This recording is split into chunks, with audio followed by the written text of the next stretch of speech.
Hey guys, I'm just gonna post a quick video today just to show a couple different kinds of push-ups and proper form. Okay, so the first push-up that I'm gonna do is just your average push-up. One of the best things you can do is not hit yourself in the head with one of these, is buy some of these. If you've got weak wrists or it's just plain uncomfortable doing push-ups, this will keep your arm in that neutral. It's not good for YouTube. As I was saying, these will keep your hands in that nice neutral position without, extending your wrists backwards. It could make all the difference between a good push-up and a bad push-up. You can also use weights.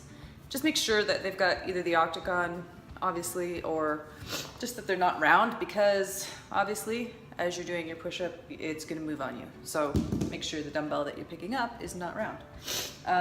Okay, so I'm gonna place this down here, and I am going to show you a regular push-up. So, biggest mistake I see is people not keeping a neutral spine all the way from the tailbone to the top of the head. So we use these first. You can point them in so that instead of having your push-ups coming this way, you've got them like this. That's even more ergonomically correct, and it's going to be even easier on your shoulder joints, but still recruiting the same muscles that you want to during a push-up, just making it a little bit easier on yourself. So we're pushing up into a plank. A lot of people, what they do is they get up into this plank position and they immediately feel that it's uncomfortable, and they end up hiking their shoulders up like this. You want your shoulders as far away from your ears as possible. Neck nice and extended, shoulders down, and when you come down, people, I notice, want to touch their nose to the floor. You don't need to do that. If you notice, when I come down, if I'm going to touch my nose to the floor, I'm no longer in that neutral spine position. And what I'm doing is I'm actually putting strain on my neck to bring my nose down. Now, especially with those, because they're going to heighten they're going to heighten your torso. So you're going to be putting strain on your shoulders as well, because you're hyperextending. So if I do the good old regular push-up without those, when I come down, I can touch my nose. If you're coming down and with that goal to touch your nose down to the floor each time, that's fine. Just make sure that when you come down to the bottom, that you're still with that nice flat back, nice neutral spine, all the way from the crown of your head to your tailbone. Okay, good. So that was the first push-up. Push-ups are predominantly chest. You're gonna recruit shoulders, triceps, forearms, back, core, especially if you're sticking with the plank push-ups. As soon as you drop to your knees, you use a little bit less of core, but anyways. So the next push-up we're gonna do is, let's do chaturanga, or I call them yoga push-ups. You're gonna recruit more triceps and you'll see why. So, put this here. Okay, so using these, you're gonna get into that plank position again. Now, what I'm doing, I'll show you this way. I'm gonna hike this up.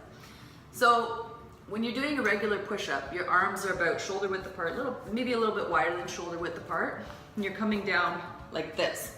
So that's the front version, or the front view.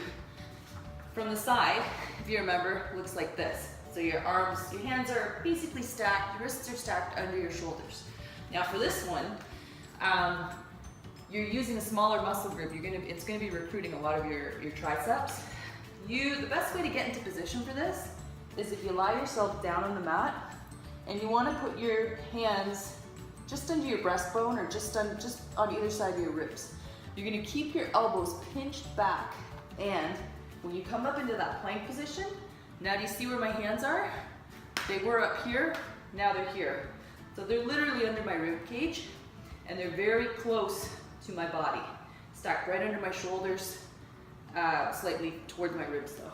So when I come down, my elbows are pinching or sliding alongside my ribs.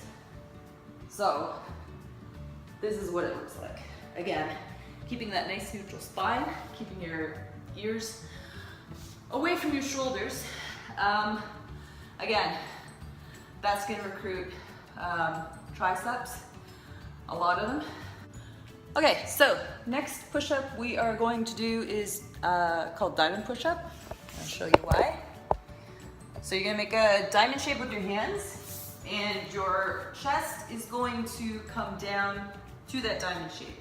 So what's happening is you're recruiting more forearm with this push-up. So again, best way if you're a beginner to come down into this is you want to make that diamond shape with your hands on the mat. You've got it right around your heart, and you're going to push up this way. So what it looks like from the front is, so diamond shape, down, and that's what it looks like. Okay, so same rules apply. Nice flat back, keeping your butt down, pelvis down, nice neutral spine, from all the way from the crown of your head down to your tailbone, coming down and up. One thing I didn't mention is breathing. Breathing, as with everything else, I preach this all the time because it's true. You want to inhale, exhale on exertion. Always exhaling on the point of exertion or on the concentric phase. So one thing I just noticed that I didn't touch on is foot placement while you're doing your push-ups. So the closer your feet are together, the more difficult the push-up is going to be, slightly. You may not even notice it, depending on your strength, where you are strength-wise. The wider you place your feet, the less stabilizing you're gonna have to do with your core. So I'll show you. So coming head on, I think this is the best way for you to see it. Okay, so we're gonna start with that first push-up that we did. You can see where I've placed my feet. See, I've kind of made myself kind of a tripod. So you kind of allow for that torso movement to kind of go back and forth like this while you're doing the push-up. If you make yourself wider, now you can see, you're putting yourself into more of a quad position, and quad meaning all four limbs. So there's advantages and disadvantages to both of those. The advantage of keeping your feet either hip width or closer together is that you are going to build that stability within your core. And you can also do that, this goes for when you're doing push-ups on your knees too. You can make your knees wider or more narrow. It's just going to affect the strength of your core while you're doing the push-ups. Okay, so I've got a couple more push-ups I just want to show you. The next one is going to incorporate more shoulders, and I'll show you why. That was not good. Okay, so this time we're gonna use these grips, and this one's called a pike press or pike push-up. So you're gonna place your hands about shoulder width apart. So your body's up in pike position. You're gonna come up on your toes, again, keeping your ears far away from your shoulders, not scrunching up like this. Everything's nice and down low. Up onto your heels, and you're gonna come down and up. So even that was a little bit narrow for me. This one you can kind of allow your shoulders to flare out, or you can turn it into that planche kind of push-up or that chaturanga kind of push-up that I was showing you. But the idea is to bring your head down to the floor, bringing your forehead down each time. You can touch or you cannot touch. It's up to you how deep you go. You can also do this, obviously, just your hands. This one you definitely want to keep your legs close together. So this is easier because you're not up on the handles doing it.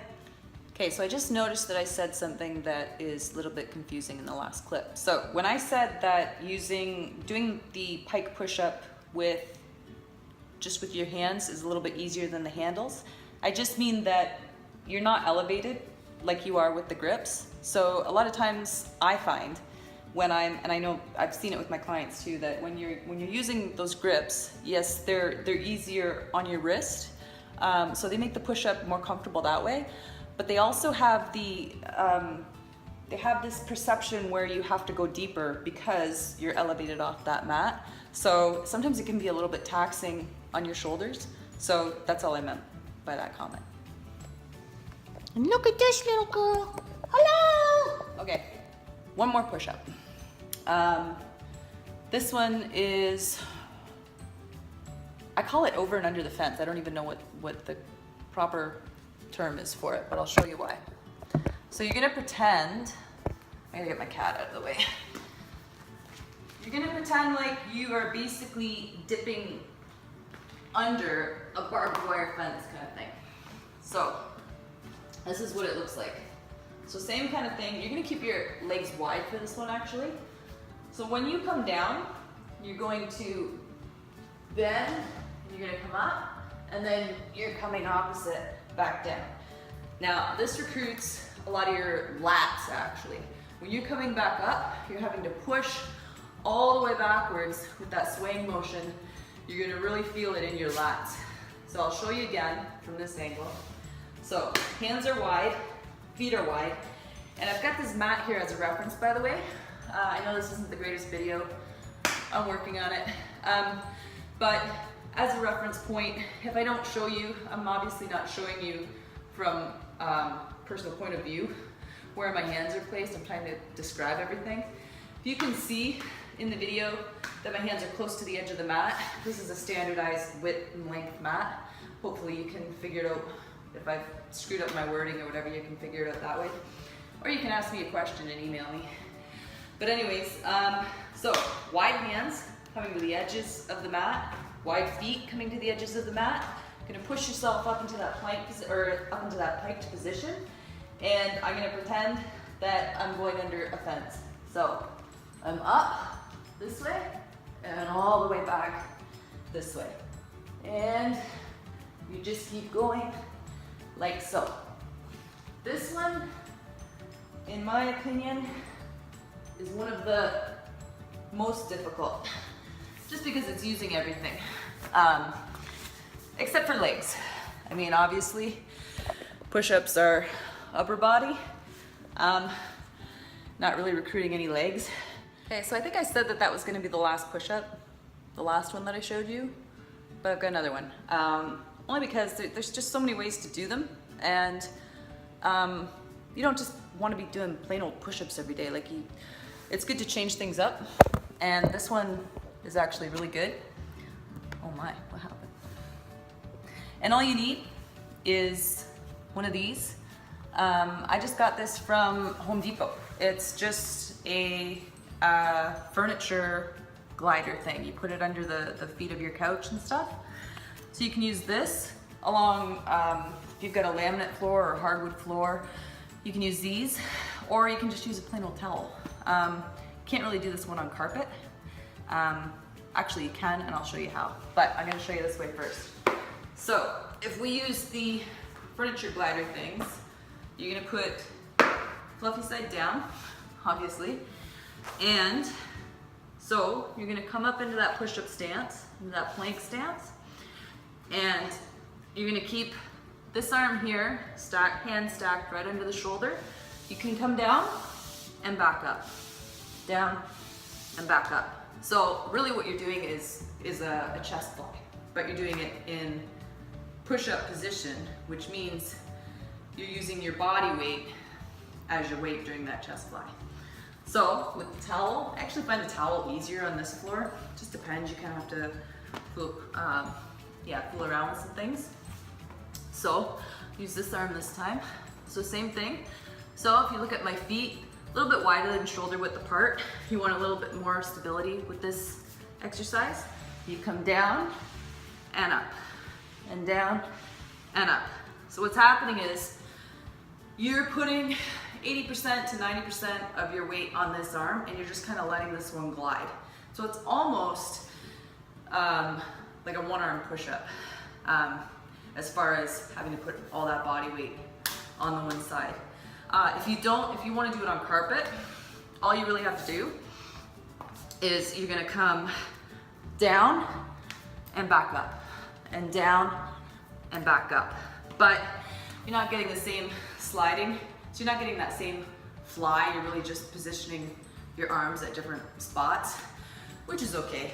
But ideally, you want to look for kind of laminate flooring somewhere in your house, or even tile if it's not like that raised tile, just a flat floor surface and a towel. And that's it. So the key things to remember are you want the nice flat back. As soon as you start pushing your butt up in the air, or as soon as you start curving that spine forward, where you don't have that proper set of the shoulders, if you lift your bum up into the air, you're making it way too easy for yourself. You're not giving yourself that full body weight into that push-up. So my advice would be to do it in front of a mirror, so you can actually coach yourself, and you'll get a feel for it after a while. But yeah, a mirror would be good. Or you could record yourself, and that's brutally honest. You'll see everything you're doing wrong. I mean, even when I post some of these videos, whether it's on Instagram or whatever, I see things that I'm doing wrong, and I didn't realize that I was doing wrong until I played them back and saw them for myself. So that just goes to show I do this stuff every day and I still make mistakes. So yeah, watch yourself doing it so that you learn how to do it properly. Form is everything. There's no point in pounding out, however many push-ups, let's say 50 push-ups. There's no point in getting that high number in your mind and saying, I'm gonna do 50 push-ups, but you're not going down all the way. Your range of motion, isn't there. Your butt's up in the air, your shoulders are hiked up. Like, form is everything. If you can do 10 perfect push-ups, you're isolating the right muscle groups, you're not compromising, you're not gonna injure yourself, and it's just better. What's the point in doing 50 push-ups where you're cranking up your traps, and there's no point. Just do everything to the best of your ability with proper form, and that's where you're gonna make your gains. Also, you want to go to failure. And what this means is when you think that you cannot do one more set or one more rep, you do one more rep. And then when you think you can't do another rep, you do another rep. So basically, until you are falling on your face with the push-up, and not compromising form, the last 3 reps should be brutal, where you just think your arms are gonna give out. And that's where you're gonna get your gains. Another important thing to do is to record your progress. So if you did, let's say you did, we'll use the number 10 again. Let's say you did 10 perfect push-ups. So you've stayed up in plank position, you've done 10 push-ups to the best of your ability using proper form, and you've gone to failure, meaning the last 3 reps are brutal. You mark that down. From that point, I want you to drop to your knees and push out a couple more. So you mark all this down so that the next time that you do them, maybe you'll get 1 more push-up in, maybe you'll get 2 more. And you can see as the weeks progress, this goes with anything. You can see as the weeks progress how far you're coming. And you can even record yourself again, just to see, if your improvements in form or whatever. Or you could hire somebody like me, and I could teach you how to do it, and you wouldn't have to record yourself. But anyways, I hope this has helped, and if you have any questions, email me at bodytuner360@gmail.com. Thanks, bye.